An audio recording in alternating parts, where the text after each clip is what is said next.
We're so excited to have you back. We missed you. Today we were going to have a make and take in our theme because summer is all about tales and tales. We're going to make snakes and we're going to read a story about a young girl who's not so wild about snakes. It's called I Don't Like Snakes by Nicola Davis and it's illustrated by Luciano Lozando. It says, some families have dogs or cats or birds, but my family has snakes. They love them. So when I said I really don't like snakes, they all said, why? And look, the whole family, they're smiling. There's snakes all over. There's one in the lap, one on the couch, one in the aquarium. So they really like snakes. Because I said they slither. Snakes have to slither, said Mom. They don't have legs, so they bend like an S and use their ribs and scales to grip it. It's only the way that they can move. And if we look on this side of our story page, it has our nonfiction section. So this is a 2-for-1 book. And it shows how the snakes move and how they can go over logs and things. And look what snakes can do, said Dad. They can sidewind over sand, twine through trees, swim, climb, and even fly. That's okay. That's pretty smart. And here they show them flying and going sidewinding. It's kind of like slithering. And they can even climb up brick. I did not know that. But what about their slimy, scaly skin? It's icky. Snakes aren't slimy, said Mom. If you touch a snake's skin, it's dry. It looks wet because they have a see-through outer skin. When that's all worn out or outgrown, like your old clothes that get too stuffy and scruffy or too small, the snake just sheds it, and there's a new skin underneath. So that's the snake, and that's its old skin. And as for snakes being scaly, said Dad, their scales are like armor. They also make mosaic patterns, so a snake can stand out like a warning, or they can almost disappear. So they can blend in or they can stick out. And this picture up here is a coral snake. And animals learn quickly by the stripes. They're like, oh nope, I don't eat that. But I still don't like their flicky tongues. Snakes smell with their tongues, said Mom. They flick out to collect smells. All snakes are hunters, and smelling is how they find their prey.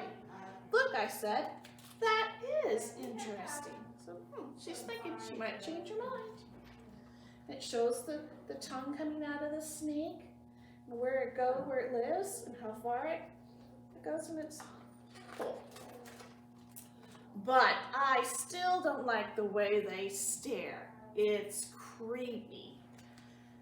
They stare, said Dad, because they can't blink.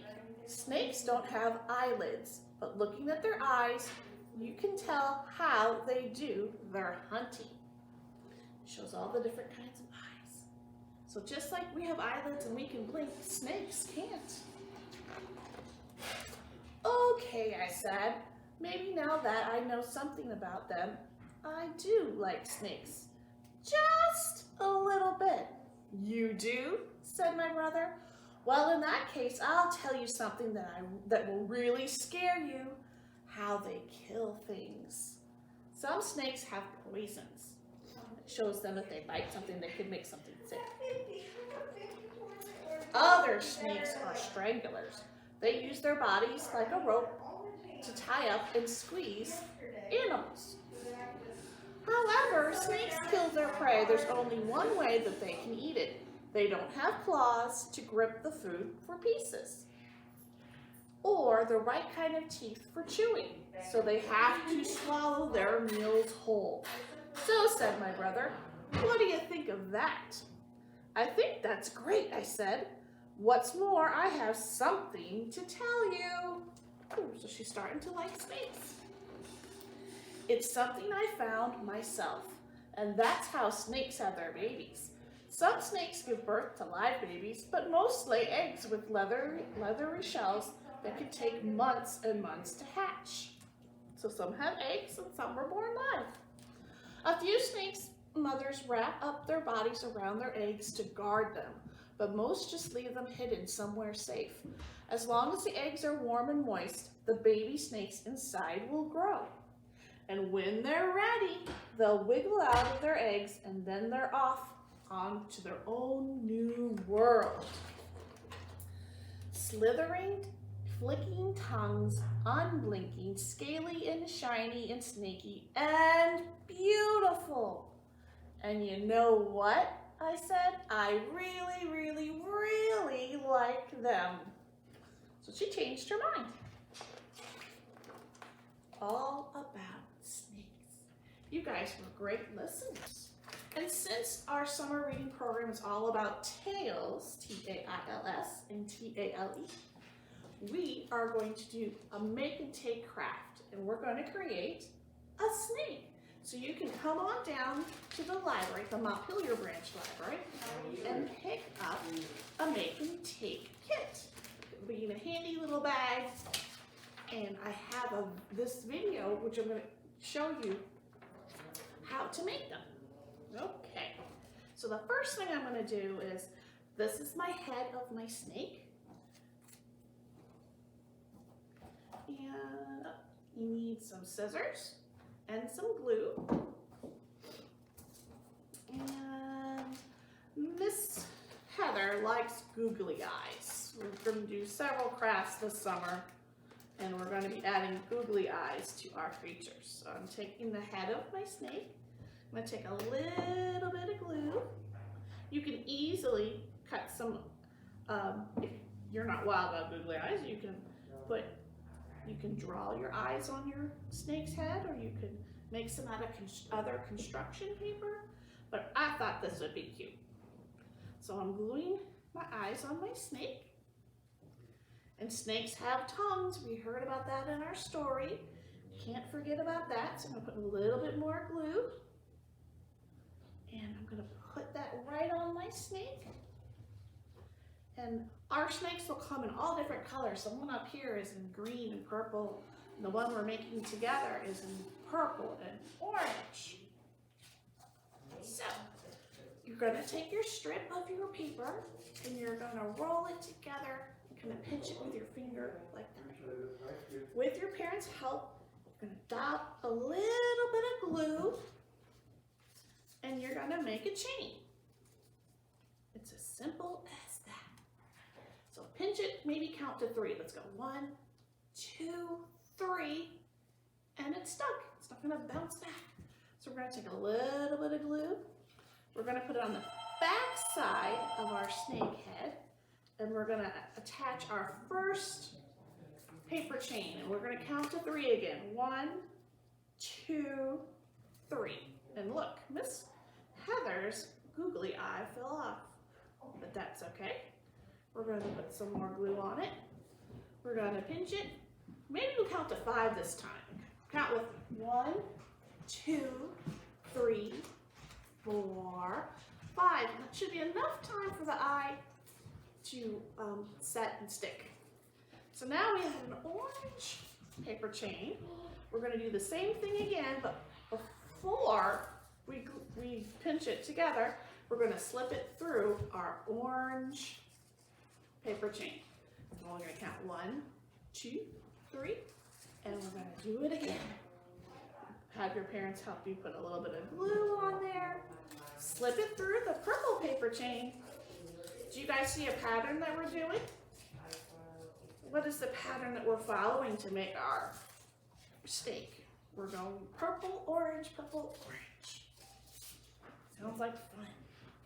So I'm going to put a little bit more glue. I'm going to slip it through our orange chain. I'm going to hold it and pinch it for 3 seconds. 1, 2, 3. And then we're going to try it again.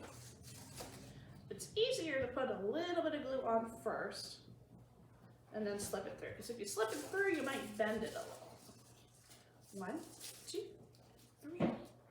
You guys are great counters. A little bit more glue. Slip it through. Hey, that rhymes. We're going to pinch it. 1, 2, 3. One more time. And to save some time, I did several before we did our recording, so I'm going to slip it through here, and I'm going to slip it through here.